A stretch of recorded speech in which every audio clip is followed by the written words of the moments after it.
sujjada za ka yi.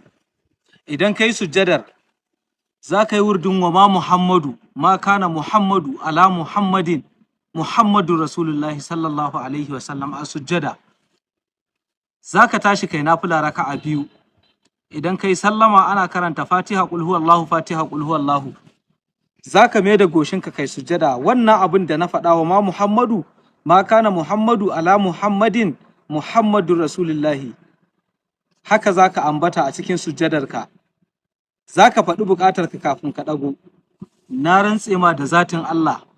Allah zai ji kunya ka kira sunan Annabi Muhammadu guda 4 da ya kira a Ƙur'ani bai amsa ma buƙatarka ba. Komin girmanta. Za ka ga saurin karɓuwar buƙata. Amin sharing dan manzon Allah. A tutturawa 'yan uwa. Amin comment da sallallahu alaihi wasallam. An biya ni. Abu na biyu ga waɗanda suke tambaya na sabulun dafa'i da jalabi. Sabulu da hayaƙi na dafa'i da jalabi. Kowane gari kake sabulu ne na farin jini, sabulu ne na buɗewar harkoki, sabulu ne na dafa'i na kariya. Akwai zobe shakuri kundum. Billahi azim wannan zoben da ake ta magana ba zoben wasa bane.